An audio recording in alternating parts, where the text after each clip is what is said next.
Selamat datang di Indra WK Channel, channel yang berisikan tentang info agribisnis, info seputar bisnis di dunia pertanian, tutorial, tips, hingga mengunjungi petani-petani sukses yang menginspirasi di sekitar Pontianak, khususnya Kalimantan Barat. Hari ini kebetulan, bukan hari ini sih, besok adalah jadwal di kebun saya untuk jadwal semai. Jadi biasanya saya melakukan metode prasemai. Fungsinya apa? Teman-teman penggiat hidroponik khususnya pasti pernah menyemai dalam satu blok rockwool ini. Itu tidak semua tanamannya berhasil sprout. Contoh, misalnya ada 1, 2, atau 4 atau bahkan setengahnya benih yang kita masukkan itu gagal sprout atau gagal tumbuh. Sehingga dalam segi atau aspek ekonomisnya itu kurang efektif. Karena apa? Karena khusus di Pontianak, satu blok rockwool seperti ini yang panjangnya 1 meter itu harganya bisa sampai 100.000. Jadi bisa kebayangkan kalau kita nyemai, sudah capek-capek nyemai tapi ternyata ada yang gagal sprout. Sehingga saya biasanya menggunakan tips umum yang banyak orang tahu sebenarnya, cuma saya coba berbagi lagi di channel ini, yaitu metode prasemai. Prasemai itu sebetulnya masuk dalam persiapan semai sebenarnya, jadi memang dilakukan ya sebelum nyemai. Hal-hal atau alat-alat yang dipersiapkan adalah pertama tisu, boleh tisu toilet, boleh tisu wajah, yang nggak boleh tisu orang. Berikutnya adalah benihnya, mau benih apa. Lalu nampan, ini nanti tempat kita menyimpan benihnya ketika proses prasemai. Fungsi prasemai sendiri itu apa sih sebenarnya? Jadi kita mencoba mengklasifikasikan mana benih yang bagus atau tidak bagus secara alami. Karena apa? Ini contoh benih yang masih baru.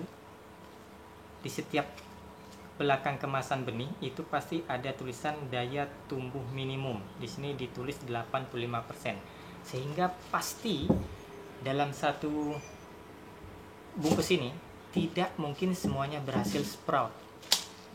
Makanya kita biasanya di kebun itu pakai metode prasemai untuk mencari mana sih benih yang nggak tumbuh, sehingga nggak perlu kita masukkan lagi ke dalam rockwool. Gimana caranya? Ayo kita coba. Oke teman-teman semua, ini alat-alat yang dibutuhkan tadi. Ada nampan, ada tisu, tambahan lagi satu yaitu sprayer.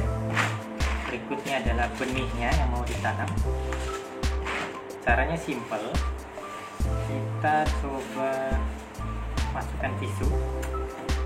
Kita buat kurang lebih 2 lapis supaya daya serapnya lumayan bagus dan lumayan lama. Jadi nggak perlu sering kita spray lagi. Seperti ini.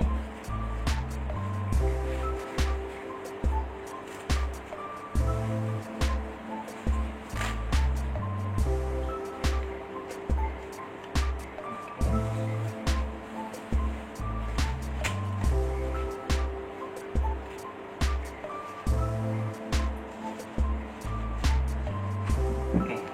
Setelah seperti ini, kita sprayer dulu supaya basah.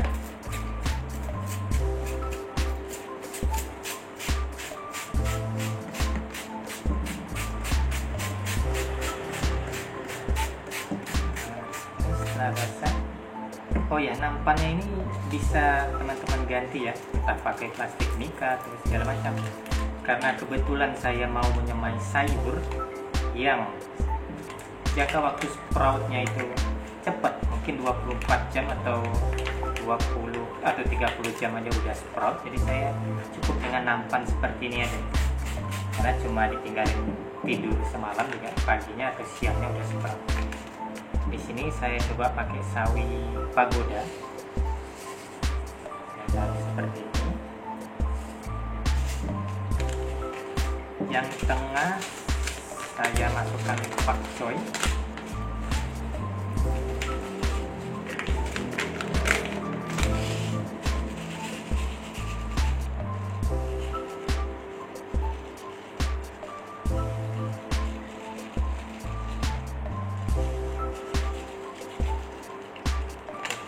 kita lihat.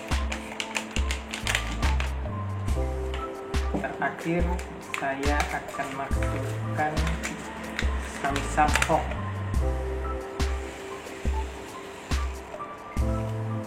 Nah, seperti ini. Lalu kita basahkan lagi pakai sprayer sampai basah sekali juga nggak apa-apa.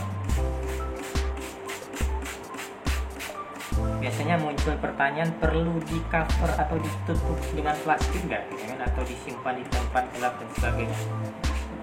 Kalau saya itu taruh aja di ruang biasa sebenarnya, karena untuk benih-benih yang waktu sproutnya itu sebentar, sebetulnya nggak perlu kita pakai plastik atau segala macam sampai kita karantina di sebuah ruangan gelap.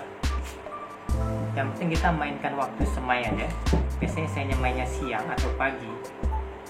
Besok paginya lagi atau besok siangnya lagi pasti biasanya sudah sprout gitu. Nanti kita akan tunjukkan hasilnya besoknya gimana. Oke, sebetulnya cukup begini semai. Nanti dia akan, jadi nanti yang kita masukkan ke dalam rockwool cukup benih-benih yang berhasil sprout aja, sehingga dengan sendirinya ini sudah mengklasifikasi mana benih yang akan sprout, mana benih yang tidak akan sprout, sehingga semaian kita akan lebih efektif dan efisien dan juga hemat biaya tentunya. Oke, sekian tips prasemai dari saya, semoga bermanfaat. Kalau bermanfaat, please klik tombol share, subscribe, dan loncengnya. Terima kasih. Wassalamualaikum warahmatullahi wabarakatuh.